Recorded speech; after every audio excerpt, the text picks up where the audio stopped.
que es un límite.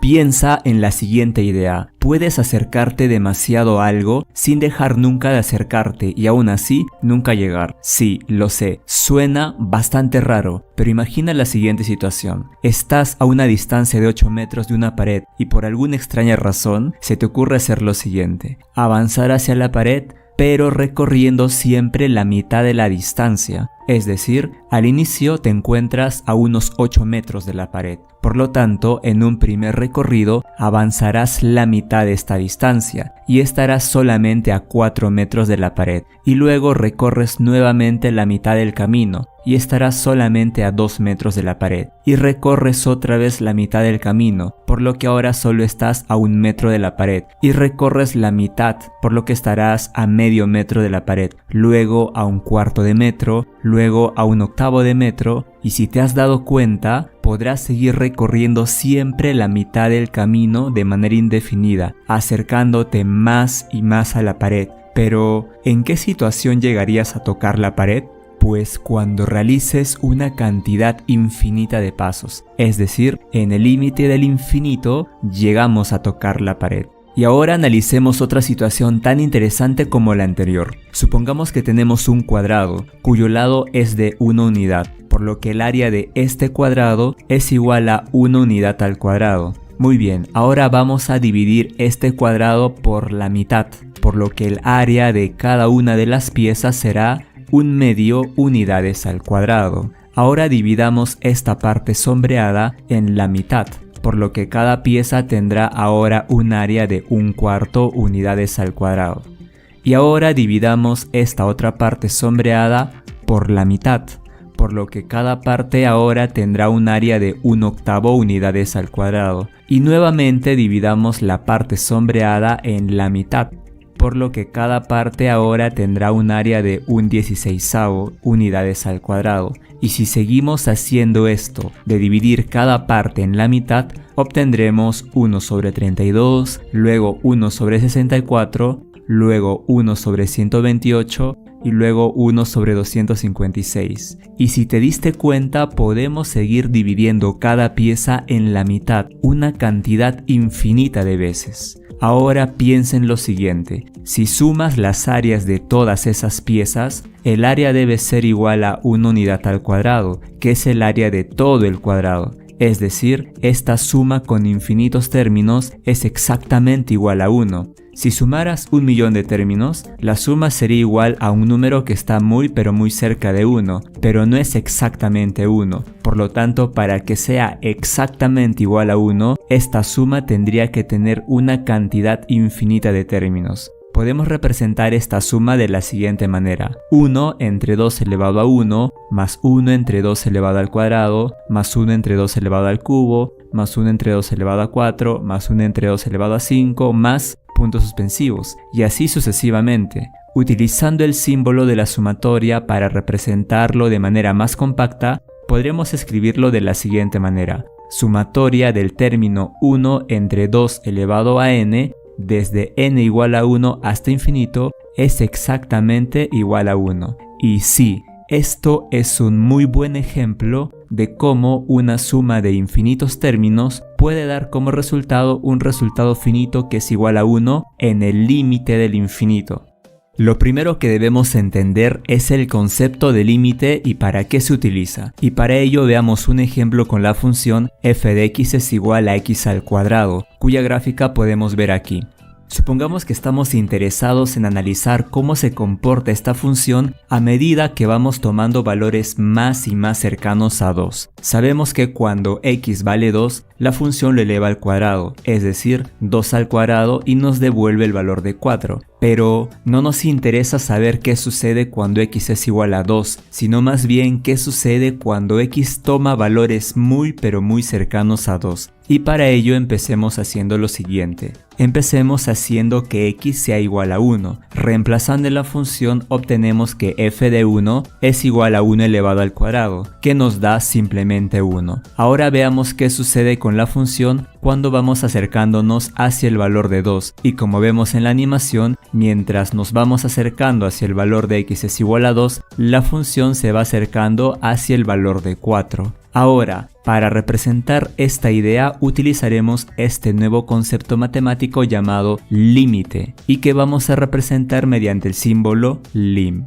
Ahora estamos analizando qué sucede con esta función cuadrática cuando nos acercamos hacia el valor de 2. O sea, analizamos el límite de la función x al cuadrado cuando x tiende a 2, es decir, toma valores cercanos a 2. Y esta idea se representa mediante esta flecha, que indicará hacia qué valor se aproxima x, y luego indicar cuál es ese valor, que en este caso es 2. Además, en este primer caso, empezamos tomando el valor de x es igual a 1, que es un valor menor a 2, y luego fuimos tomando valores más y más cercanos a 2, pero menores a 2. Es decir, nos vamos acercando a 2 desde valores que están a la izquierda de 2. Y para simbolizar esto, colocaremos un signo menos como superíndice en el número 2, y esto es igual hacia el valor al cual tiende la función, que en este caso tiende hacia el valor de 4. En resumen, lo leeremos de la siguiente manera: límite de la función x al cuadrado cuando x tiende a 2 por la izquierda es 4, y a este tipo de límite lo llamaremos límite lateral por la izquierda.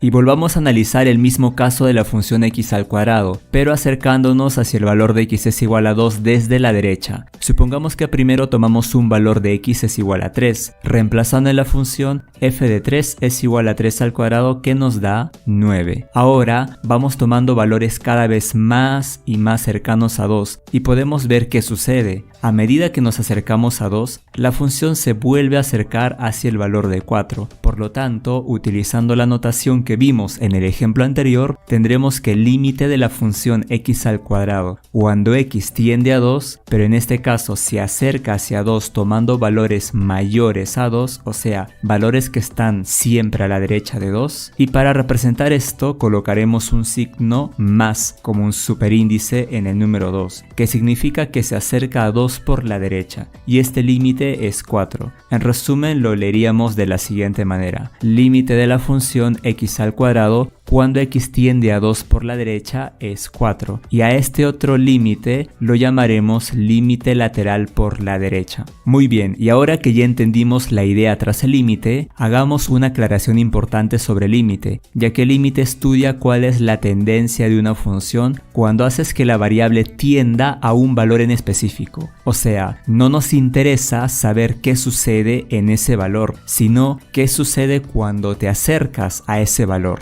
Por ejemplo, aquí tenemos la función x al cuadrado, otra vez, pero la función no está definida cuando x es igual a 2, y esto se representa en la gráfica con un vacío en ese punto. Ahora, si tomamos valores cercanos a 2, como haciendo que x sea igual a 3 o que sea igual a 1, y nos vamos acercando hacia 2, podemos ver que en ambos casos la función se acerca hacia el valor de 4.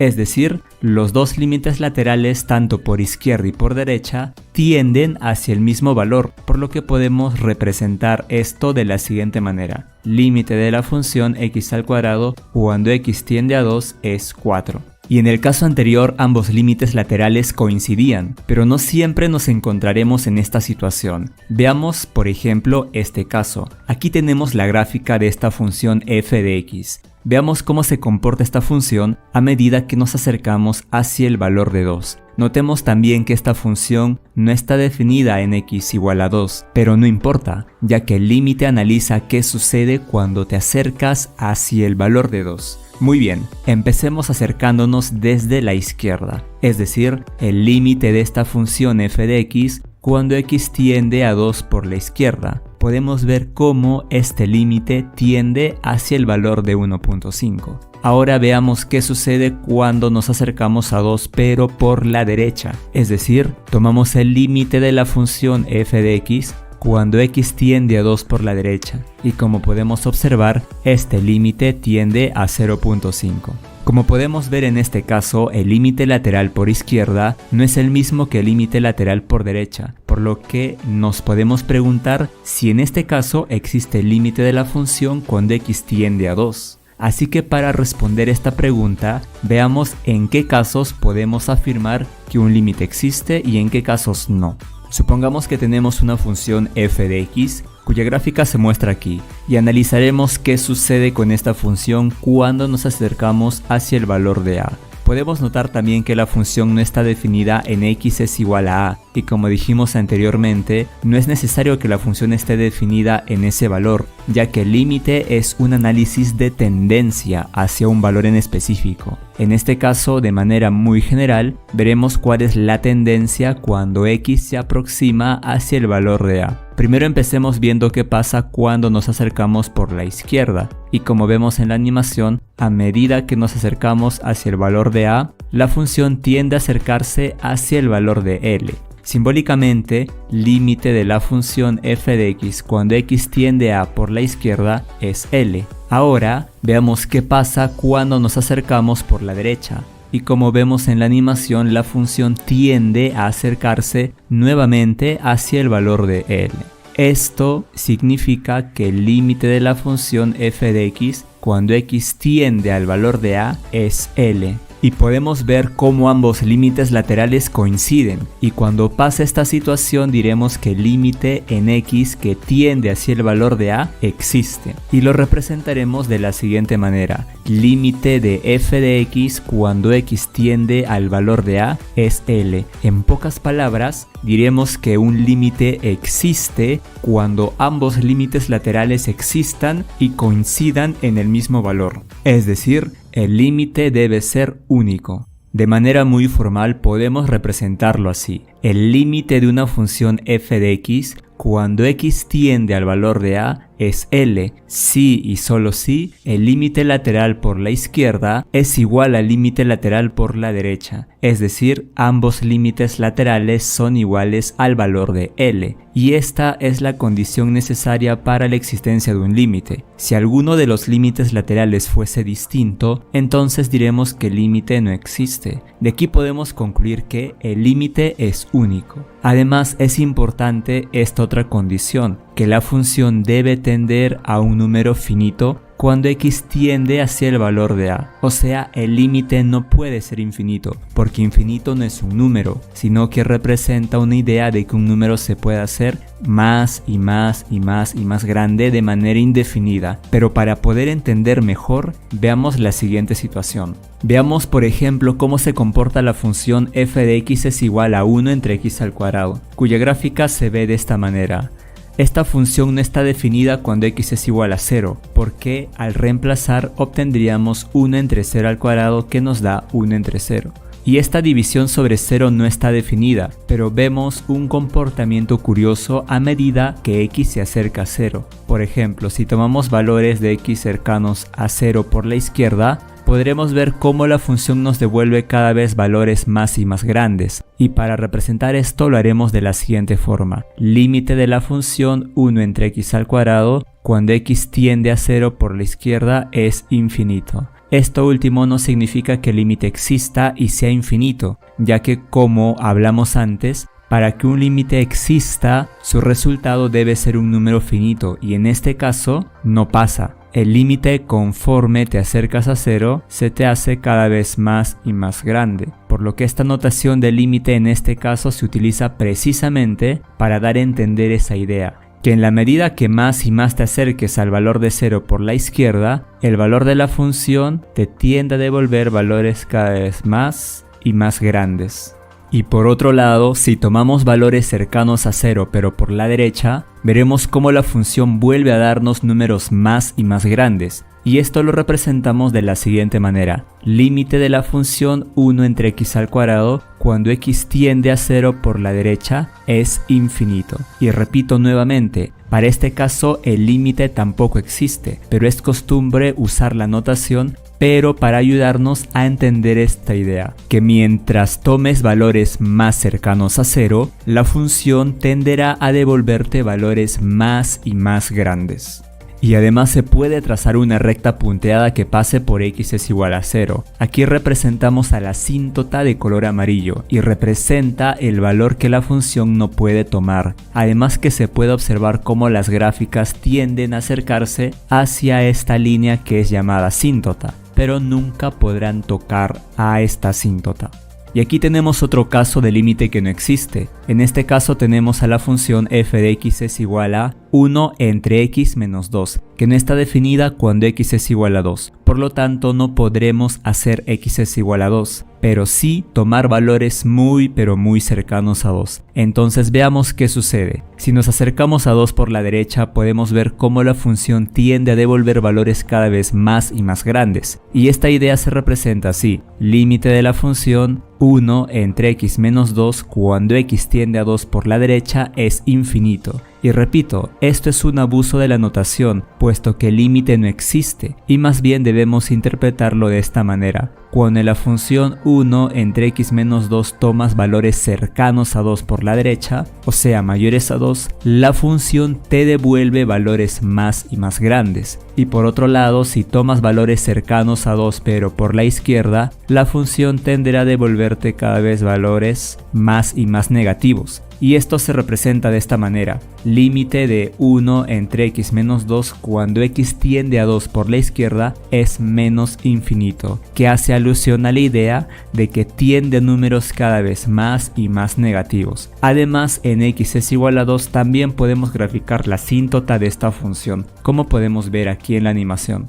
Y ahora vamos a recordar algunos conceptos previos que nos permitirá poder entender mejor la definición formal del límite. Aquí tenemos una recta numérica. Supongamos que queremos hallar la distancia de este segmento, que observando fácilmente podemos decir que mide 3 unidades. Pero, ¿cómo hicimos este cálculo? Pues lo podemos realizar de la siguiente manera. Ya que estamos en la recta numérica, podemos utilizar las coordenadas de los extremos, es decir, el valor de 4 y el valor de 1, y realizar una simple resta, o sea 4 menos 1, que nos da 3. Y como podemos ver, esto coincide con la distancia del segmento, pero en matemática, para ser más estricto al tomar distancias usando coordenadas, se hace esta resta pero se toma el valor absoluto o el módulo, ya que esta operación te garantizará que el resultado sea siempre positivo, de manera que corresponda a la distancia, por lo que algo más correcto sería decir que la distancia es el valor absoluto de 4 menos 1, que es valor absoluto de 3, que como ya es positivo seguirá siendo 3. Pero también se puede hacer en el orden contrario, es decir, restando 1 menos 4. Si haces esta resta, obtendrás menos 3, pero una distancia no puede ser un número negativo, y por eso mismo es necesario tomar el valor absoluto, ya que esto nos dará valor absoluto de menos 3, que es igual a 3. Recuerda siempre que el valor absoluto te devolverá el valor positivo, y por eso es útil en este caso de medir distancias simplemente utilizando las coordenadas. Veamos otro ejemplo. Supongamos que queremos hallar la distancia entre el punto menos 3 y 4. Utilizando el método que aprendimos, esta distancia sería simplemente módulo de 3 menos 4, o sea, la resta de coordenadas. Operando obtenemos valor absoluto de menos 7, y como el valor absoluto lo convertirá en positivo, obtendremos que esto es igual a 7 unidades. Y el orden no interesa. Por ejemplo, también podría ser valor absoluto de 4 menos, paréntesis, menos 3. Operándolo de dentro se convierte en 4 más 3 y nos queda valor absoluto de 7, que como ya es positivo nos devuelve lo mismo, o sea 7. Y como ven, el orden no importa. El valor absoluto de la diferencia de coordenadas nos dará la distancia entre esos dos puntos.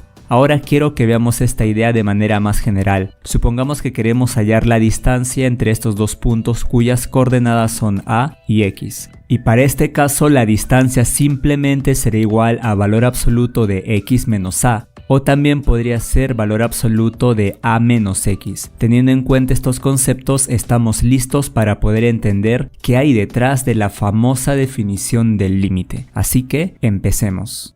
Y probablemente este sea uno de los momentos más importantes en este canal, porque vamos a entender qué hay detrás de la famosa definición formal del límite. Y para ello tomemos a una función f de x cuya gráfica podemos ver aquí. En este caso, cuando evaluamos la función en el punto A, obtenemos el valor de L, pero no nos interesa qué es lo que pasa con la función cuando x es igual al valor de A, sino más bien qué sucede con la función cuando x tiende al valor de A. Sabemos que si le damos valores a x que sean cercanos al valor de a, la función nos retornará valores de f de x que estén cercanos al valor de L. Y estos valores de salida de la función son distintos de L. Sin embargo, podemos ver esta pequeña variación o alejamiento del valor de L como si fuese un pequeño error. Ahora, vamos a establecer alguna condición para limitar este error en nuestro acercamiento al valor de L, y para ello estableceremos una cota para este error. Podríamos suponer que esta cota, por ejemplo, sea de 0.5, por lo tanto el valor superior extremo sería igual a L más 0.5 y el extremo inferior sería igual a L menos 0.5. Es importante notar que esta cota siempre se presenta de manera simétrica. De manera general podemos representar esta cota del error mediante la letra griega epsilon. De esta forma el extremo superior será L más epsilon y el extremo inferior será L menos epsilon. Ahora que hemos establecido esta cota para el error, podemos ver que las salidas de la función están limitadas dentro de este intervalo. Supongamos que para un cierto valor de x obtenemos el correspondiente f de x. Como vemos en la gráfica, este valor de f de x está alejado una pequeña distancia del valor de L. Esta pequeña diferencia sería el error en nuestro acercamiento al valor de L. Y este error se calcula como la distancia que existe entre el valor de salida de la función f de x y el valor de L. Es decir, valor absoluto de f de x menos L.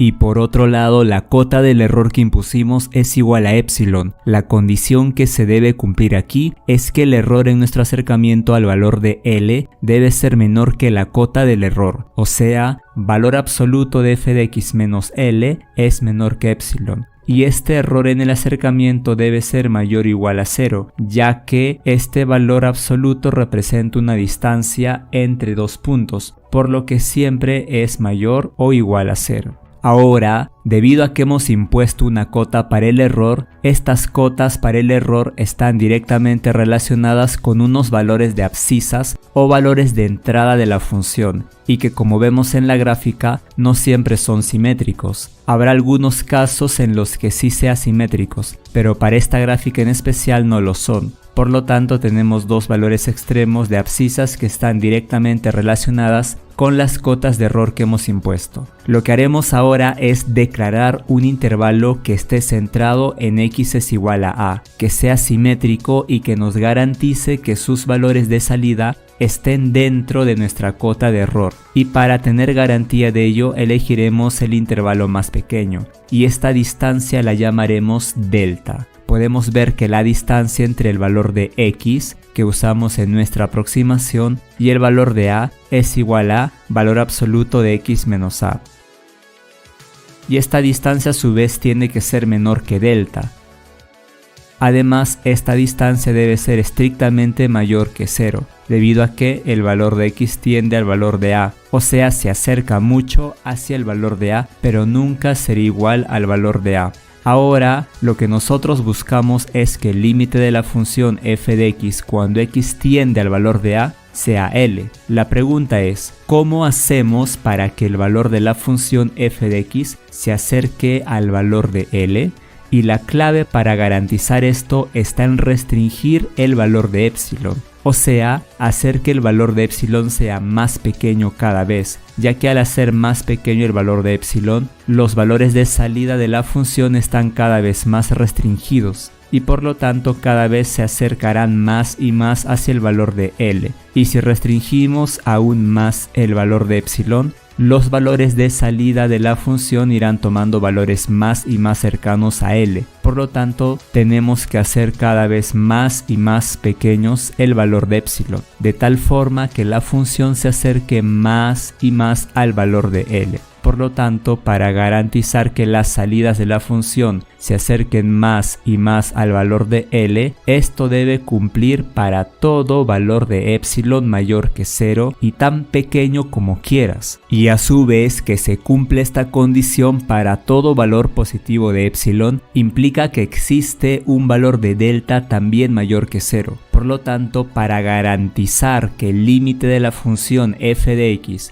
cuando x tiende al valor de a sea L, se deben cumplir estas dos condiciones para todo valor de epsilon positivo tan pequeño como se desee. En pocas palabras, la definición formal de límite te garantiza que puedes acercarte hacia un valor específico y que la función tiende a acercarse a un valor de L. Y ahora podemos declarar en un solo enunciado la definición formal del límite de la siguiente manera. Dado una función f de x que está definida en un intervalo abierto que contiene el valor de a, tomando en cuenta que no es una condición necesaria que la función esté definida en el punto a, ya que nos interesa analizar qué sucede cuando nos acercamos hacia ese valor. Entonces diremos que el límite de la función f de x cuando x tiende al valor de a es L, si para toda cota de error positiva o para todo epsilon positivo sucede que la distancia entre los valores de salida de la función y el valor de L es menor que la cota de error o epsilon. Al cumplirse esta condición debe existir un delta positivo de forma que la distancia entre los valores de x y el valor de a sea menor a ese valor de delta, y también